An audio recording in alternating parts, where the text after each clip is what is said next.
Casey Burridge, welcome to Breakdown. Yeah, thank you for having me on. You're do I say the whole mastermind, brain trust of the marketing team at GravityKit? What's the percentage of marketing at GravityKit you're responsible for? I mean, you can say that if you want to. No, the boss isn't going to be listening to this and or on the same episode as you, but... Yeah, I mean, the truth is I originally started in a content role where I was focused on, content, SEO, documentation, things like that. But for the last couple of years, I've sort of moved up into a general marketing position. So now I'm sort of overseeing all of our marketing efforts across, different channels. But I collaborate pretty closely with Zack. He and I have regular meetings and we collaborate on marketing activities. You guys do a live stream as well for the company, GravityKit. We're going to talk more about that in a moment. I've sort of been on this stint of interviewing a lot of our certified developers, which GravityKit falls into, interviewing the CDs, as they're referred to, the CDs marketing folks. Yourself, Owen, and others that I've had on this podcast recently, because I think marketing, I'm generally interested in marketing. I think a lot of folks listening to Breakdown as well are doing marketing at some capacity and or thinking about how to improve their positioning in this crazy online world that we find ourselves in. And I want to just talk about some of that stuff, like some of the challenges and some of the strategies that you employ at the business. First of all, the landscape of marketing these days, lots of noise, lots of content, lots of stuff happening. When you sit back and you think, how does my content break through that noise? How do you define that? How do you think about that as a marketer, as somebody trying to get content in front of your audience? Yeah, it's certainly a challenge. And I think it's becoming more of a challenge now with AI in search, right? So Google has AI overviews. OpenAI have launched a search GPT, their own search engine. So a lot of those informational queries are kind of getting eaten up by AI. So a lot of the kind of old school SEO content stuff isn't really working anymore to draw organic traffic. And I think the bar has really been set a lot higher. So I think you really have to focus on building authority in your niche. And that involves, creating high quality content centered around what your customers are asking and what your target market is interested in, and actually answering meaningful questions. And I think that starts with audience research. So trying to figure out what are people's pain points, what are they having difficulties with, and then structuring your content around that. And then I think that leads into the next thing that's important to focus on, which is building relationships with customers. So instead of thinking about your content as something where you want to just get it in front of as many people as possible, think about it as a channel to build relationships and partnerships with potential customers. Because customers these days are not just we're not just directly selling to people anymore. There's more of a two-way dialogue going on between customers and brands, where customers really should be viewed as collaborators and co-creators in a sense. And I think that's the key. So at GravityKit, we try to focus on that. We do a lot of user surveys where we get really meaningful feedback from our customers. We do live streams, live Q&As, things like that. And all of that information that we get from our potential customers and existing customers feeds right back into our marketing and our content and our development. So we can better shape that and ensure that we're catering to their needs. So I think that's really important. Yeah.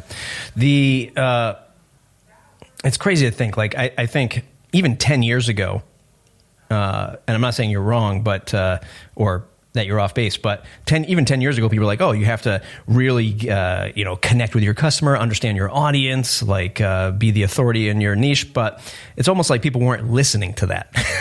It's just marketers said it and we were that makes total sense. But then we were still on that hamster wheel of the typical SEO things. And then you could also make the argument, if this was plotted on a graph, that maybe the tooling, let's say video, podcasts, social to a degree, live streams, and just how creator tools have improved over the last decade to like make that connection to the audience has improved over 10 years. It was almost like we were saying it. People were like, yeah, kind of makes sense. But also like the tooling wasn't there. I mean, we had YouTube and Instagram and all this stuff and Twitter/X and, you know, all these social platforms. But I just think about how fast like the tooling has evolved to allow us to have that one-on-one connection these days is like vastly improved over the last decade, which is helpful, I think, for the cause. Oh, yeah, absolutely. And I think, to be honest with you, one of the reasons why it felt like people weren't really listening to that kind of stuff is because Google, for a long time, was rewarding pretty bad content. So the kind of content that was ranking well and attracting organic search wasn't necessarily like the authoritative content that demonstrates expertise and actually adds a lot of value. So people were just kind of doing that for many years because it was working. And I think now it's really not working anymore because of changes that Google's made to search, AI, things like this. So I think brands are really having to kind of go back to that and figure out like, okay, how do we actually, you know, connect with customers and attract attention without, you know, how do we do that in new ways that actually works? Yeah. In the context of AI, I see. Oh, listen, and I certainly don't have a crystal ball other than 1 year out. You know, like the fantasy is like 5 years out. Like I can't even think about what 5 years looks like. 1 year out, you can kind of make this these theory crafting. But in the context of AI, I see two things. I see like super efficiency, like we can get really efficient with some of like our content marketing and maybe even research and analysis. But on the other half, there's like things that don't scale that are going to be so important, right? Like talking to your customers one-on-one in a higher volume, in an in-person setting. Like these are the things that are going to be things that AI won't be able to do anytime soon until you can launch a robot off to a WordCamp and report back to you at home base. But I see it in two ways. I see like super efficiencies and things that we're going to have to do that are not efficient, things that you would never do in the past. How do you see the impact of AI on all this stuff? Yeah, I think in this kind of AI world, it's even more important to establish like real connections with customers. And I kind of view AI as kind of like another layer of abstraction when it comes to like building solutions and using the internet in general.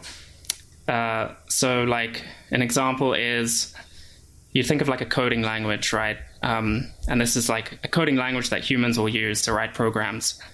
But the computer doesn't interpret that directly. It has to compile that into machine code, and the computer interprets that. So the coding language is actually an abstraction layer like above the machine code. Now we have no-code platforms, like what we do at GravityKit, for example, other apps where you can build things using like visual interfaces. And that's like an abstraction, another layer of abstraction above the code. And now AI is just the next layer of abstraction. So instead of like actually doing things manually, you're just talking to an AI and it's doing it for you. So that's kind of how I view it. And I think in that kind of world, AI becomes like an assistant where it can kind of make you more productive. You can do things a lot quicker, but maintaining that like human connection with customers is still super important. So I don't think it should ever replace that. Like I don't think it should like replace writing good content or like replace customer support or anything like that, but it can assist with those things and like help you kind of improve your productivity. With your marketer hat on, are blogs dead? No, I really don't think they are. I think there's a lot more content. I mean, there's just so much content getting published every single day. So is it harder to stand out? Yes. It has the bar been raised for good quality content? Yes. But are blogs still important? Yes. And I know that because I talk to customers regularly, and they often talk about how they read something on our blog that inspired them to build a certain solution, or they they saw something in our newsletter and they clicked through to the article to read more information. So I think when people get interested in a brand or in a certain product, the blog is one of the first places they go to kind of get more information. So I think it's still very important to kind of keep an active blog, but also to curate your content, make sure you're publishing like quality stuff that actually resonates with your audience. I was just looking at your blog at GravityKit.com, Gravity View versus Formidable Views, in-depth comparison, written by you. And it's long-form piece. I would say it is distraction-free reading experience, which I super appreciate. You have nice, concise tables of comparison. Like I understand the content, and people listening to this who might not have analyzed thousands of blog posts from other companies over the last 15 years might be like, oh, what does it matter? It's just like, the content's there. It should be good, right? It's like, no, because sometimes content pieces like this, like I know what this content piece means to GravityKit and how it is a resource for like a pre-sales customer, for ranking. Like, you're doing a really good job with the blog, I guess, at the end of the day is what I'm trying to say. And I appreciate stuff that's just not overcomplicated in a blog post, especially when it comes to a long form piece like this, Gravity View versus Formidable Views. Do you have any tips or advice for people who are like, I think, like, should I even blog anymore? Like, how do you, like, is there a strategic piece of advice you can share for folks who might be thinking the blog is dead? Yeah, it really depends on what your goals are. If you are someone who's like a creator or if you're offering products. But in general, for like WordPress companies, I think focusing on like product-led content is important. So one of the things we do at GravityKit is we publish a lot of tutorials, in-depth tutorials talking about like what kind of specific use cases you can accomplish using our tools and things like that. So I think like thinking of your blog as like a resource for your customers and your potential customers is a good way to think about it. Make it product-led, but then also try to be objective, like in those product comparisons that you were referencing. I try to be as objective as possible because at the end of the day, the customer has to make the choice whether to invest in our product or not. And they should have all the information at their disposal to make that choice. So I think just thinking about it from that perspective, like what would be most helpful for them? Like if you were researching a product, you were reading a blog post, what would you want to see? If it's a long post, have a table of contents, have summary tables, so things are easy to scan and the information is easy to digest. Think about reading a blog post as like a full experience, and then how can you optimize that experience to make it as smooth as possible, for the end user. I want to transition to talking about live streams that you do. We call them webinars here at Gravity Forms. If you're out there listening to this and you're like, hey, how do I get on those webinars? Go to learn.gravity.com/webinars. That's the archive of webinars that we've done here in the last few months, 3 of them now at the start of the new year. You and Zack have been heading your live stream for many years at this point, I feel. What's the benefit to doing these live streams across LinkedIn, Twitter? I think you also broadcast your YouTube channel. What's the large benefit you see out of doing these live streams? Yeah, it's really interesting. Actually, we haven't been doing it all that long. I think we probably started this sort of early last year as kind of like a new experimental thing that we wanted to pursue. I think it was Zack who suggested the idea, like, why don't we do live streams? Maybe we can make it like a Q&A. That's kind of what we originally thought. And it's kind of evolved since then. Because we've realized that most of the users who sign up for the live streams aren't actually new customers, and they're not people who are looking to find out more information about the products. They're mostly advanced users who are like really committed to the products already, and they are kind of more invested in what we offer. And so they're more interested to learn about new features and new products that are coming up in the pipeline. So that's kind of what we focus it around. We do one every month. We start off with some product updates, and we even talk about some Gravity Forms updates and things that are happening in the space. And then we like to give demos of new features that are coming up or new products that we have in the pipeline. And these are things that we don't showcase on our website or anywhere else. So you'll only see them on the live stream, for example. We did one at the end of March where we showcase two brand new products that we're bringing out very soon. And we haven't showed them really anywhere else. So it's kind of like a fun thing for users to see, and they can get a preview. They can ask questions in the chat, and it becomes this really nice interactive experience. And it's really valuable for us too, because we can get early feedback on features and products, which is really helpful. And also, it's just another channel to like build relationships with customers, because we have some very dedicated users that join us every single month, and they say hey, and they ask questions, and we interact. And it's just a great way to kind of like build that relationship and continually provide them with valuable content. So yeah, it's been a really good channel for us to kind of drive engagement and just interface with our customers and get valuable comments and feedback from them. As we wrap up this segment of GravityKit, you hinted at a few new products. Is that something that you can talk about here on the podcast? I can give a little bit of info on this. I think you might be chatting with Zack soon, and I think he's going to go deep into this. So I'm not gonna steal his thunder, but I will say a few things. So at GravityKit, our kind of value proposition is building no-code applications on WordPress using Gravity Forms as a base. So one of the things we're trying to do is sort of fill in the missing functionality that we have, because we might hear from users who say, wow, this is so cool. I can build 95% of what I want, but there's that remaining 5% where it's like, oh, I wish I could do this. So we take that feedback really seriously, and we're focused on kind of filling in those gaps at the moment.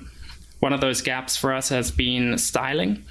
So Gravity View, for example, one of our products, has this beautiful like drag and drop interface where you can create these front-end displays for your data. But currently, we don't have a way to style that doesn't involve, CSS, for example.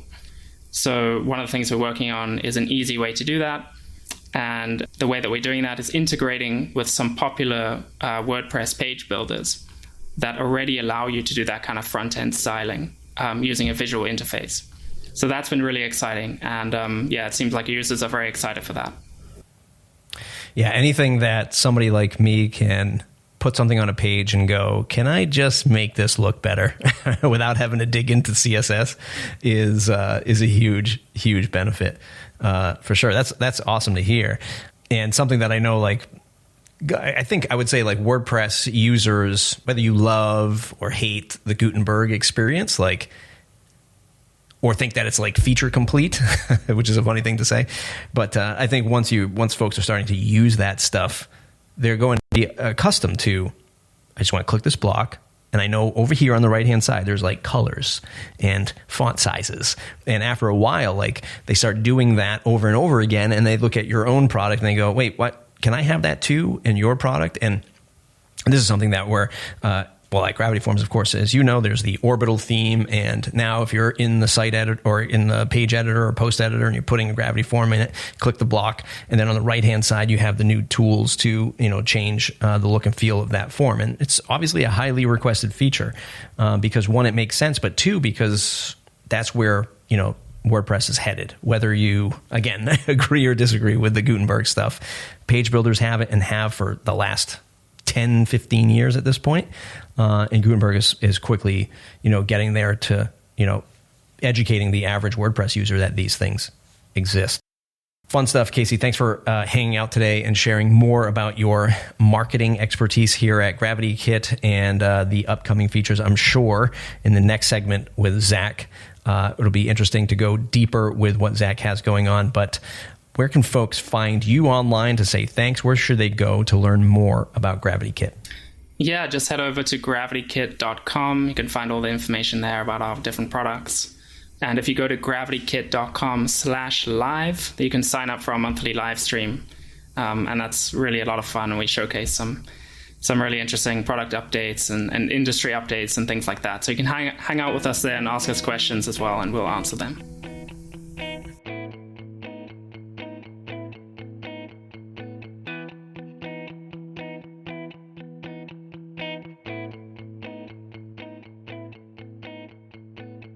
Zack Katz, welcome back to Breakdown. Thanks for having me, Matt. It's been a few months. On the first half of this episode, the listener listened to your partner in crime, Casey. I asked him how much of the brain trust percentage he is in terms of of marketing. He kind of said he was. It was maybe like a 60-40 him. We'll give him that. He is incredible, and whatever he says, it's probably 20% more. So he's an 80-20. We thank Casey for all of his efforts. A lot of stuff that he and I talked about was, marketing in general, right? In this WordPress world, how to break through the noise. We were talking much more about, the live stream, the blog post that GravityKit publish. We were talking about one of his blog posts that he recently put out, which was the Gravity View versus Formidable Views, using that as like a backdrop. Like, these are very important pieces of content, maybe bottom of funnel, customers making the decision. Here's a feature for feature, pound for pound to make your decision. But I'm curious, from your perspective on marketing as the owner, founder, how do you think about breaking through the noise when you deploy some of these strategies to folks like Casey? We've chatted about before. You've done printed materials. You've done crazy music videos. Like, what's on your mind these days, a quarter of the way through 2025? We have been very well represented in the AI summaries of when people ask how to do something with Gravity Forms. Thankfully, the LLMs have scraped our data and identified that we are the best solution for a lot of these use cases. And that's been one of the most successful ways that we've grown our exposure recently. I just talked to a customer today who said that they asked ChatGPT, how do I display and allow users to edit entries in the front end of a website using Gravity Forms? Or maybe not even using Gravity Forms, just how do I do this? And it said Gravity View was a solution. So I think ChatGPT and others like it are bringing people into the fold in a way that they haven't. And it allows us to really capture some of the market that wouldn't have even considered Gravity Forms in the first place, or wouldn't have considered WordPress as an application builder. And with GravityKit being so well represented in AI summaries so far, it's really been successful in capturing some of the people who know they want to do something. They have no clue where to start. And I'm excited about that as an opportunity to break through. I want to unpack WordPress as an application builder, because I think maybe on the surface, when people start seeing, what they can do with building quickly bespoke React apps as AI's favorite default language and framework of choice, people might go, well, we might not even need WordPress anymore. Obviously, you and I both love WordPress. Our livelihood depends on it. I have a particular view on that question, but how do you see the WordPress versus AI development? Like, do you see a strong future for WordPress as a tool for application building? Or do you think we're going to need to get a little bit more strategic ourselves to influence people to continue to use it? Matt, at the turn of this year, maybe even last year, like November or so, I got really upset. I started thinking long-term about the future of the internet, and I got despondent. I questioned my entire life. What am I? And I think maybe some listeners have gone through this when identifying the potential for disruption that AI has. And I also broke through that. And in January, I realized, it doesn't really matter what a few years away from now looks like. As long as we keep focused on customer needs and customer solutions now, we will end up in the right place. And as long as we remain responsive to our customers, that's the important thing. And so in response to the dread that I was feeling, Casey and I put together a survey of our customers and decided to ask people, hey, what are you doing with our products? What are you not doing with our products? Why are you not doing those with our products? What are the favorite tools you have? What do you wish you want to do? How are you using AI?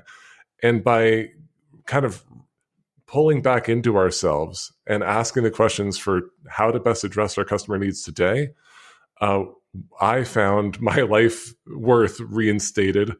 And our focus in the company, I think, has been really great. And we're just iterating on the ability for people to do what they need to be doing with the tools that they use today. And we're trying to build the tools that they need in order to fill in those gaps where they don't have to use code and they don't have to use ChatGPT to generate snippets that may or may not work and probably aren't properly secure. They can just use our drag and drop tools to build powerful applications that get the jobs done they need today. And as we continue to progress, the AI future will be coming for us eventually. And hopefully, by being so responsive, we will be there with it. A quote, the only thing standing between you and your goal is a story you keep telling yourself as to why you can't achieve it. That's Leonardo DiCaprio depicting Jordan Belfort in The Wolf of Wall Street, 2013. And I thought that was a fitting quote to help you Matt Medeiros' Bible is The Wolf of Wall Street. I actually used AI right there to pull some quotes. Folks that don't know, sometimes Zach and I go back on on film. We haven't done it in a while. Going back to the AI stuff for a moment, spending time with my favorite sort of tool right now is Bolt to build these little React apps. And what I've seen is, hey, it's great. It's great that I can go from step 0 to step 6.5 pretty quick when coming up with an idea and coding something. However, I have this appreciation for WordPress as this complete tool. And I'm looking, I could sit there and punch away at building a CMS and going through all the questions thousands of people have done for WordPress for the last 20 years, going, okay, database structure, posts and pages, meta fields, gallery, like user authenticate, like we could be all of it. Like you could do it.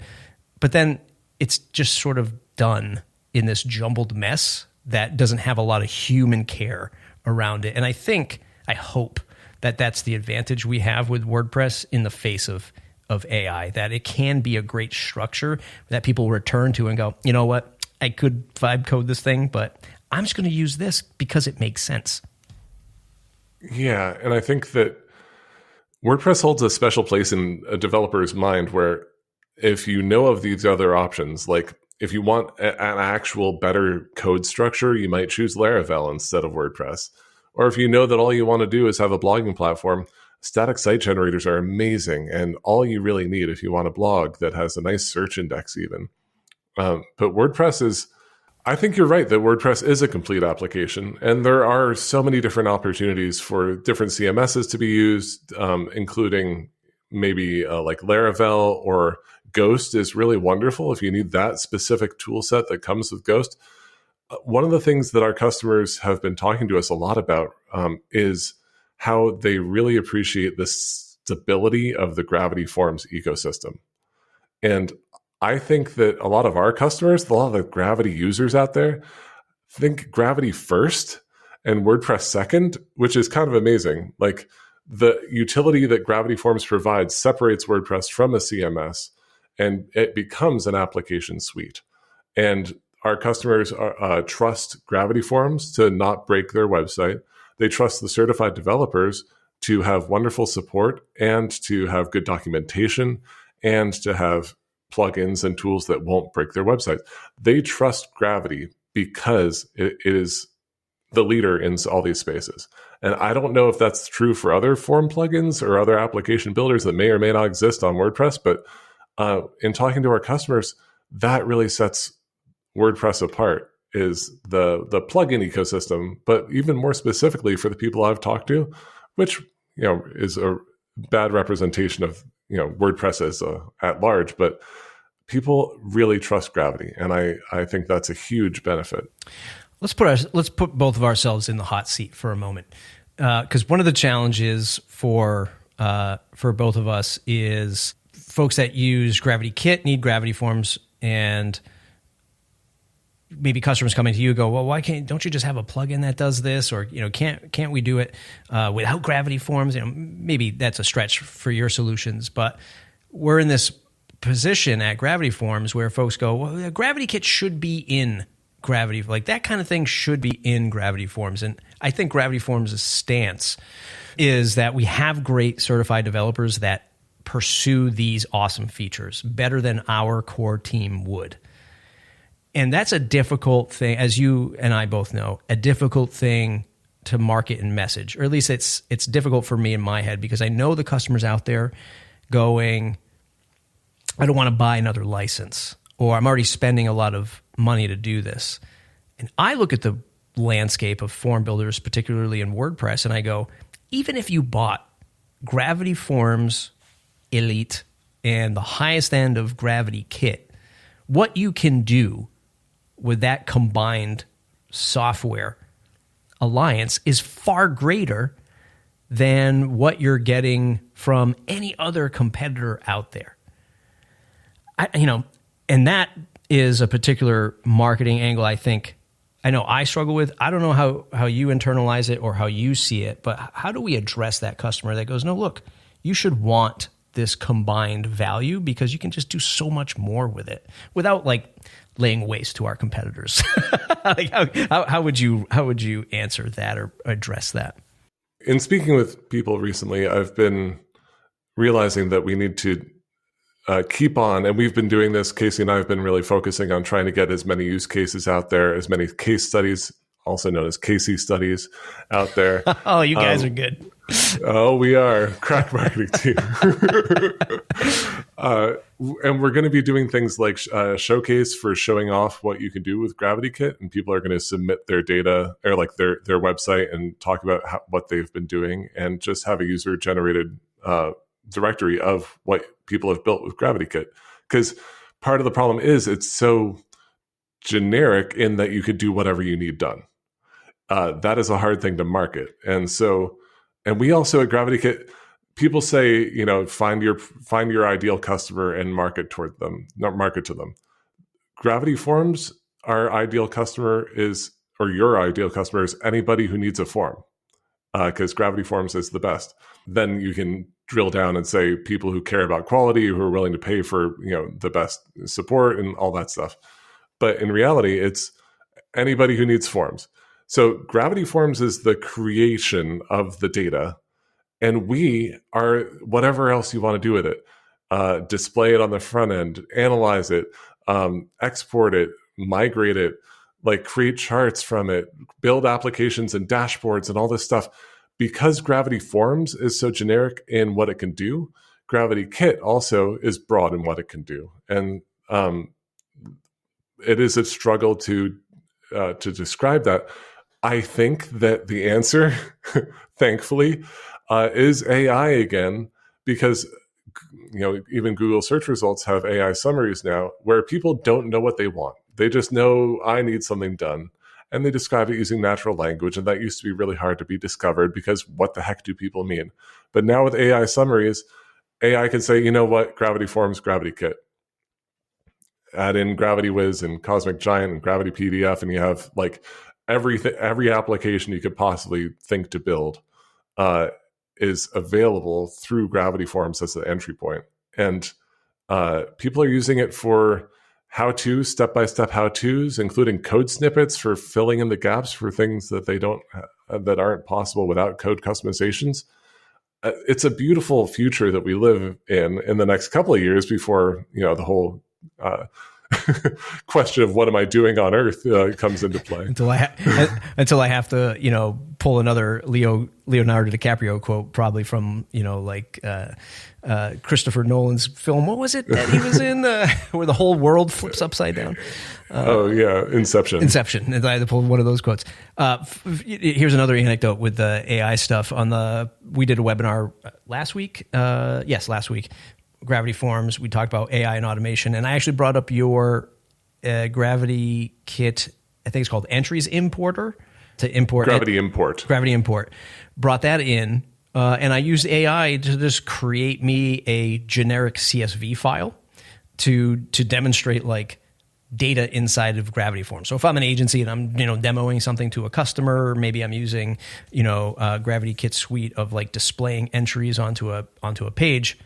I was just I can just use AI to make a fake CSV with all the fields, all the columns and fields that, I would need to populate into this form to demo to a customer, and it generated in whatever, 2 seconds. And then I use your tool to import it into Gravity Forms. So it's not always about, again, to your point about like how these efficiencies are pretty good right now is it's not always even about coding and the snippets. It's about all these other things that we can do with our data inside Gravity Forms in or out. And in that situation, like AI was fantastic for that. Yeah. And I just spoke with another person who's they moved from WooCommerce to Shopify because they didn't really want to deal with all the implications of selling things on their website, including security and all that stuff. So they moved their store to Shopify, and they wanted to find a way to sync the data between Shopify and their WordPress installation. That is something that you can do with Zapier or Make.com, for example, but that's not something that we support out of the box. And that type of integration, I think, is where AI will help facilitate it. But I think that if we're responsive to and move how the data, where customers want the data in the ways they want it, I don't see any reason why WordPress is going to go away, as long as we're not too strict in how we're thinking about what is WordPress. Yeah. One more question about the WordPress stuff. When I joined Gravity Forms, I was actually talking to Dave from Gravity Wiz, and something that I had never really thought of before because I just didn't require it in my brain. But I'm curious on your take on it. Is a lot of the stuff that Dave makes.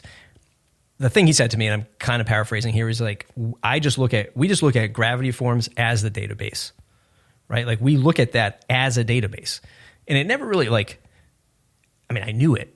I knew entries were in the database, but I never thought of it like, oh, you could just treat Gravity Forms. Like not everything has to be in a custom post type, custom field. It can be in Gravity Forms.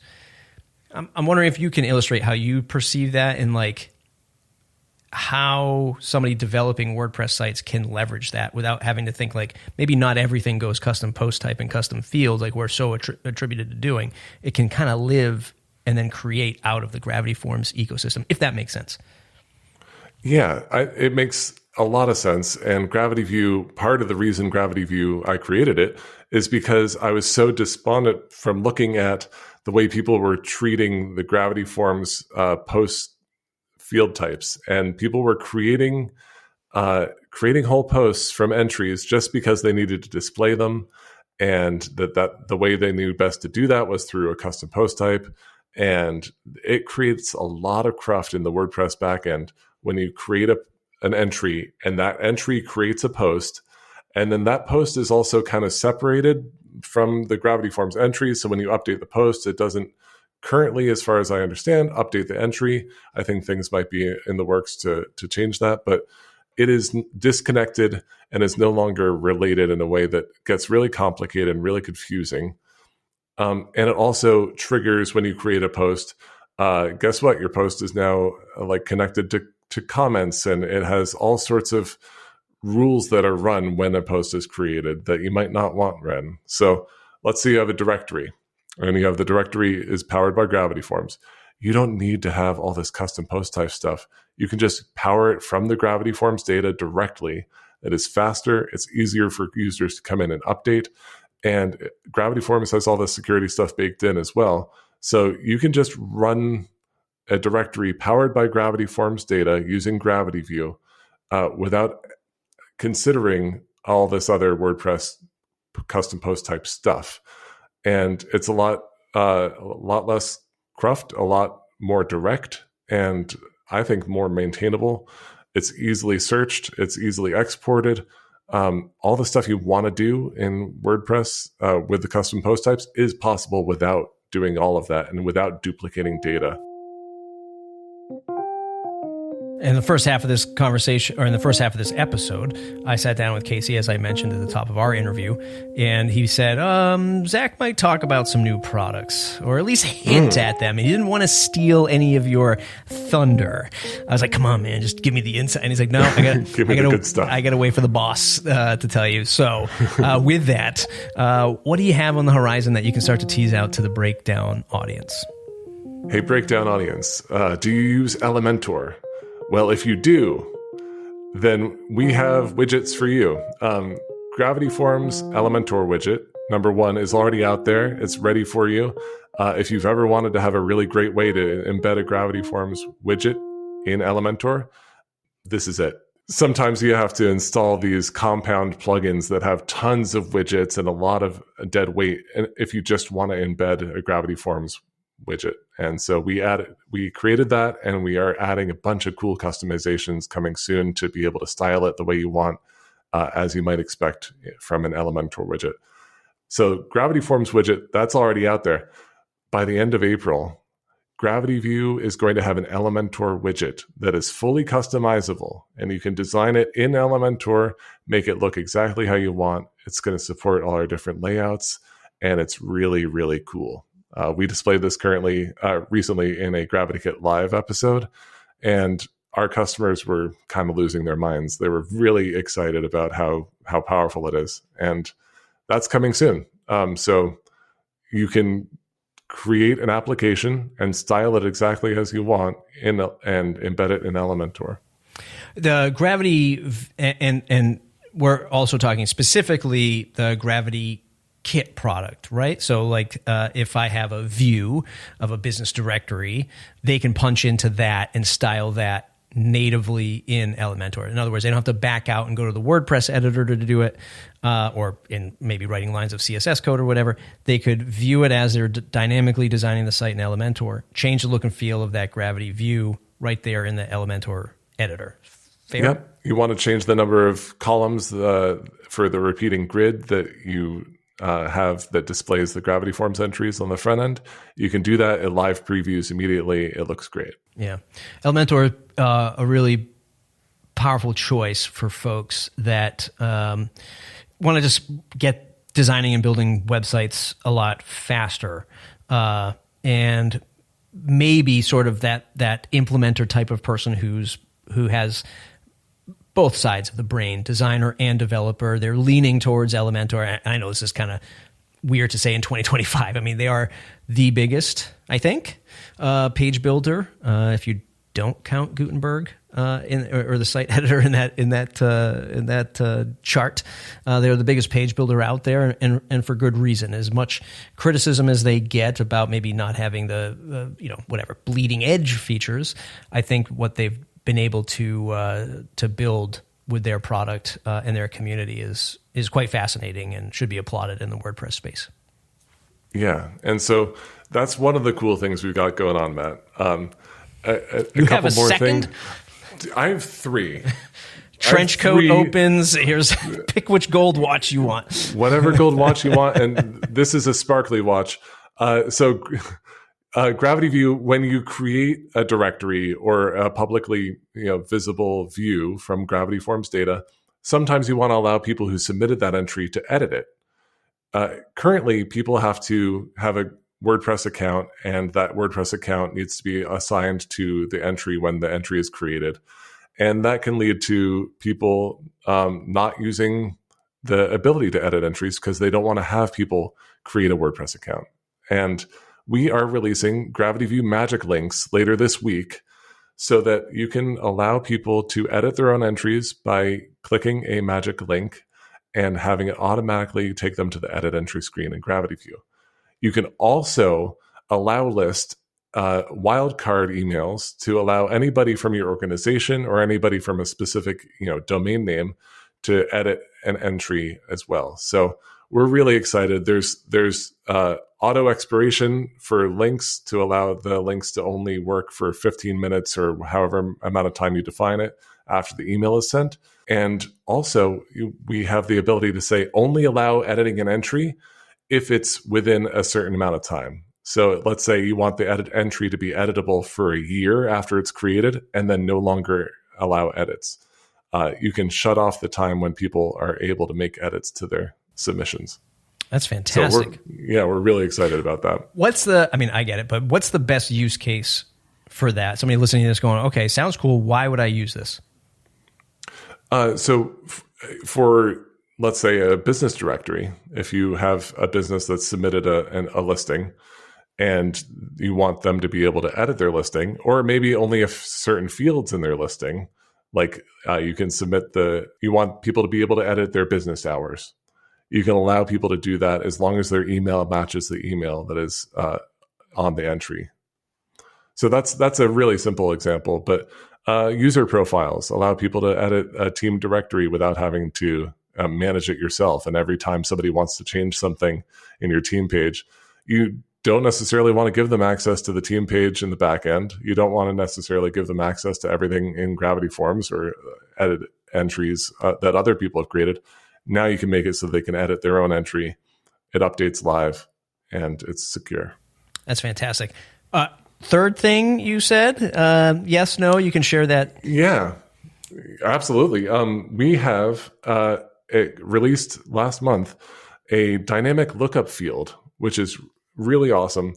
So y'all might be familiar, if you're listening, with the incredible GravityWiz Populate Anything plugin.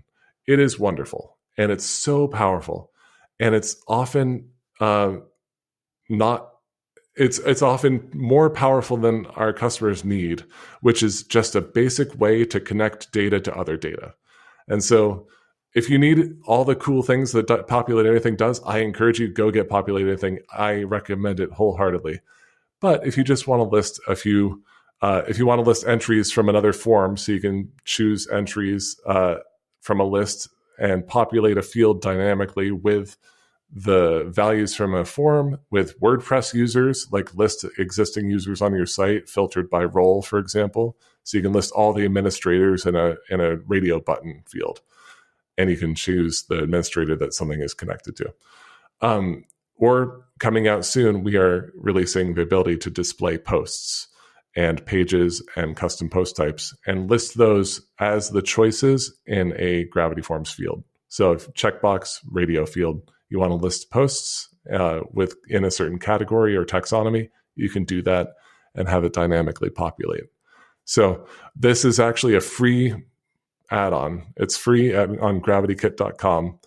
And we are going to be adding some of the basic functionality that we think should be available to everybody.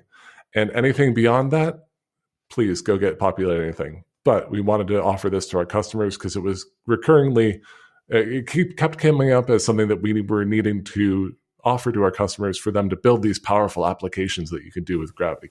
Yeah, I was going to say, like, probably business directory itself, right? Like they have a form, I want to pull up this, I need to edit this post, and somebody's giving like the end user that access. You probably want to be able to populate that right in the Gravity form.